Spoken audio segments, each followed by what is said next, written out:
कोल्हापूर जिल्ह्यात पावसानं दमदार हजेरी लावली आहे। शिरोळ पन्हाळा परिसरातील शेतीचं मोठं नुकसान झालंय। पंचगंगेची पाणी पातळी 19 फुटांवर पोहोचली आहे। आपत्तीचा सामना करण्यासाठी जिल्हा प्रशासन सज्ज झालंय।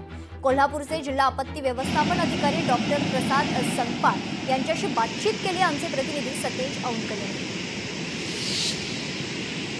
आपल्यासोबत एकूणच कोल्हापूर जिल्ह्यातल्या परिस्थितीबाबत आढावा घेण्यासाठी जिल्हा आपत्ती व्यवस्थापन अधिकारी डॉक्टर प्रसाद संकपाळ आहेत। काय नेमका अलर्ट आहे आता पुढील काही दिवस आणि कशा पद्धतीने आपण पुढे जातोय? तुम्ही बोलल्याप्रमाणे अगदी ही परिस्थिती खरी आहे की गेली साधारणपणे आठवडाभर संपूर्ण महाराष्ट्रामध्येच आपण म्हटलं तरी वावगं ठरणार नाही। आपल्या कोल्हापूर, सांगली, सातारा, सोलापूर, पुणे, इकडे रत्नागिरी, सिंधुदुर्ग, रायगड या सर्वच जिल्ह्यांमध्ये अगदी जोरदार पाऊस झालेला आहे। तो गेल्या आठवडाभरात कोल्हापूर जिल्ह्यामध्येही झालेला आहे। परत काल साधारणपणे भारतीय हवामान खात्यानं दिनांक 26 ते साधारणपणे 29 पर्यंत जो आपल्याला अलर्ट दिलेला होता, काल कोल्हापूर जिल्ह्यासाठी ऑरेंज अलर्ट होता आणि आज भारतीय हवामान खात्यानं कोल्हापूर जिल्ह्यासाठी रेड अलर्ट दिलेला आहे। साधारणपणे उद्यापासून थोडासा पाऊस कमी होईल अशी अपेक्षा आहे, परंतु या गेल्या आठवडाभरामध्ये झालेल्या पावसाने आपण बघतोय की जिल्ह्यातील सर्वच नद्यांच्या पाणी पातळीमध्ये वाढ झालेली आहे।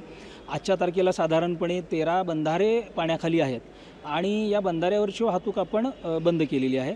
परंतु असं जरी असलं तरीसुद्धा कोल्हापूर जिल्ह्यामध्ये कोणत्याही ठिकाणी कोणत्याही पद्धतीची आपत्कालीन परिस्थिती निर्माण झालेली नाही आहे। नागरिकांना काय आव्हान असणार आहे? प्रामुख्यानं जिल्हा प्रशासनाच्या वतीनं, आपत्ती व्यवस्थापन विभागाच्या वतीनं माननीय जिल्हाधिकारी महोदयांचं जिल्ह्यातील सर्व नागरिकांना आव्हान आहे की असा जोराचा पाऊस पडत असताना जर अगदीच आवश्यक असेल, क्रमप्राप्त असेल तरच आपण बाहेर पडावं, प्रवास करावा। जिल्हा आपत्ती व्यवस्थापन विभाग माननीय जिल्हाधिकारी महोदयांच्या मार्गदर्शनाखाली अगदी सज्ज आहे। आपली स्वयंसेवकांची फौज आणि आपले सर्व इक्विपमेंट्स याच्या सर्व यंत्रणा सज्ज आहे। जिल्ह्यात कोठेही आपत्कालीन परिस्थिती निर्माण झाली तर 1077 या टोल फ्री क्रमांकावरती आपण संपर्क साधू शकता। जिल्हा प्रशासन आहे ते कोणत्याही आपत्तीला सामोरं जाण्यासाठी सज्ज असल्याचं जे प्रतिपादन आहे ते खरं तर जिल्हा आपत्ती व्यवस्थापन अधिकाऱ्यांनी आपल्याशी बोलताना केलेलं आहे।